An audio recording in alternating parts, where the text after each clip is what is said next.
Welcome to this Concept Explainer, brought to you by CBSE ScoreLab of ProfSam.com. That is ProfSam.com. Today, we are taking a deep dive into probably the most foundational component of Unit 14 semiconductor electronics. We're talking about the PN junction. And we promise a simple, exam-safe, and crystal-clear explanation so you lose all fear of this critical concept. You know, that's so important because this topic, semiconductors, it often feels very abstract. You can't see the electrons and holes moving. And the PN junction itself, it just seems like this ultimate black box. We know it's in diodes and transistors, but what's happening inside, that's the biggest hurdle, I think. You've hit the nail on the head. That confusion is because we are dealing with invisible things, right? Same. Invisible charges and invisible forces. So let's anchor this with something surprising and everyday. Think about your mobile phone charger for a moment. Okay. It takes the alternating current, the AC, from your wall socket, which is flipping back and forth 50 times a second. Yeah. And it turns it into the direct current, the DC that your battery needs. Yes, that's rectification. But I've never really understood how a tiny little component can just force electricity to flow in one direction only. And how does it do this billions of times without any moving parts to wear out? It's not like a physical tap. Exactly. That precise, non-mechanical, one-way control. That is the magic of the PN junction. It's like a microscopic gate. But here's where it gets really surprising. The very same junction that is designed to block current can also be used to detect light. Wait, what? That sounds completely contradictory. It does, doesn't it? The mechanism that blocks electricity can sense light. How is that even possible? It seems counterintuitive, right? But this versatility is all rooted in how that internal electric barrier, that gate, is first established and then controlled. So let us explore exactly how this microscopic boundary is formed and why it holds the key to almost all modern electronics. Okay, so let's unpack the core idea. At its simplest, a PN junction is just the boundary. The place where a p-type semiconductor meets an n-type semiconductor.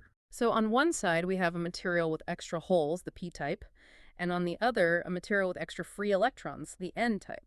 One is electron deficient, one is electron rich. Precisely. Now here's where it gets really interesting. Let's use an analogy. Let's call it the border checkpoint model. Imagine electron land, that the n-type, is just filled with a crowd of electrons.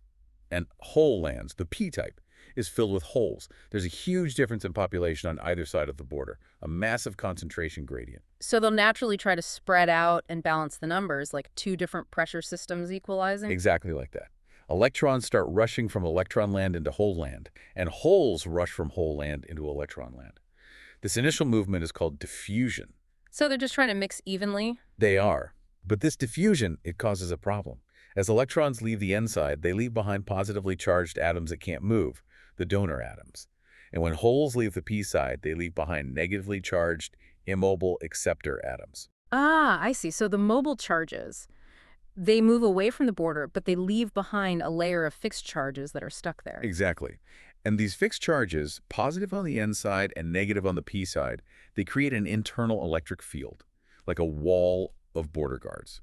This region, this wall, is the depletion region. And it's what gives the junction its real power. Okay, that makes sense.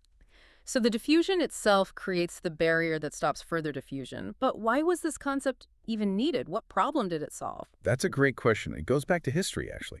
Before this, to get a one-way valve for current, engineers used these huge, power-hungry, and unreliable things called vacuum tubes. The PN junction solved that problem. It gave us tiny, reliable, and super efficient one-way valve. Now, let's try to visualize this.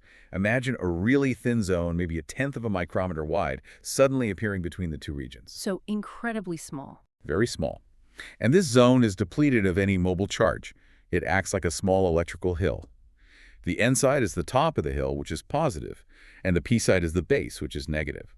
And this hill, this potential barrier, it stops any more current from flowing, unless we give it an external push. Is that why the ENSTR textbook mentions that we can't just physically stick two different slabs of semiconductor together because that hill would be broken, it wouldn't be continuous? That is an excellent connection, yes. Yeah. The junction has to be continuous at an atomic level. You can't just glue them.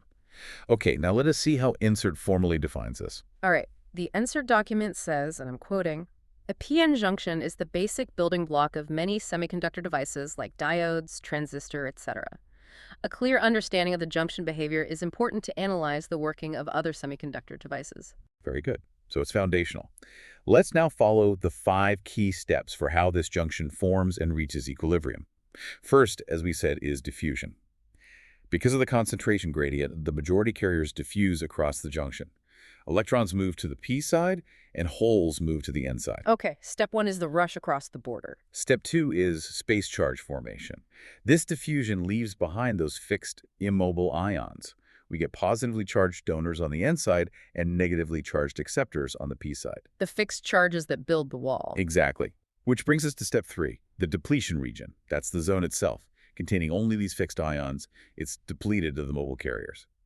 Then step 4 is the built-in field. The separation of these charges creates an electric field that is directed from the positive n side to the negative p side. And this field pushes back against the diffusion, right? It does. Which leads to the final state, equilibrium. This field becomes strong enough to cause a small countercurrent called the drift current. This is made of minority carriers being swept across the junction. And equilibrium is reached when this tiny drift current perfectly balances the big diffusion current. The net flow becomes 0. So the uphill flow of drift current equals the downhill flow of diffusion current. It's a dynamic balance. Perfectly put. Hope everything is clear so far. This concept explainer is from ProfSam.com. That is ProfSam.com. Now let's look at the numbers for a second. That electrical hill, it has a value. We call it the built-in potential, or VBI.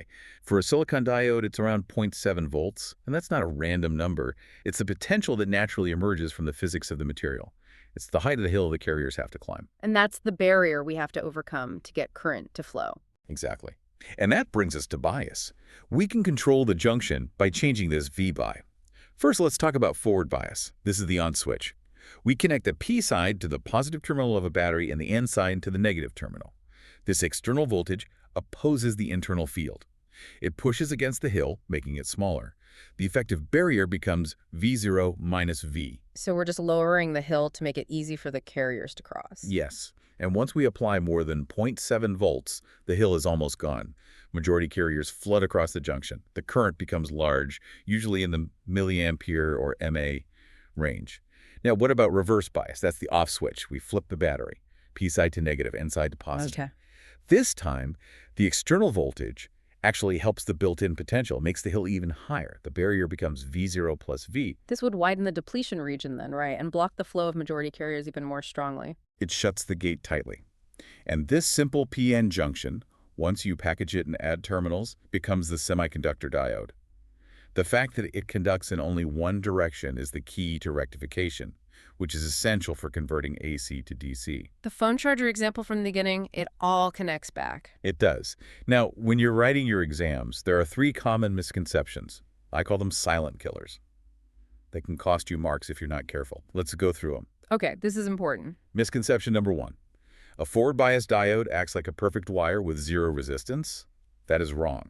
It still has a small resistance, and crucially, current only becomes significant after you cross the threshold voltage. For silicon, that's about 0.7 volts.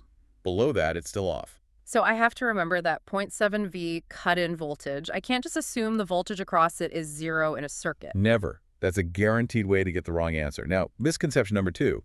Students think reverse bias means absolutely 0 current. But that's also incorrect, right? We just talked about the drift current. Exactly. While the majority carrier flow is blocked, there is always a tiny, small reverse saturation current. We call it I0. It's due to thermally generated minority carriers being swept across. So it's not 0, but it's very small. Very small. And you must state the difference in magnitude in your exam.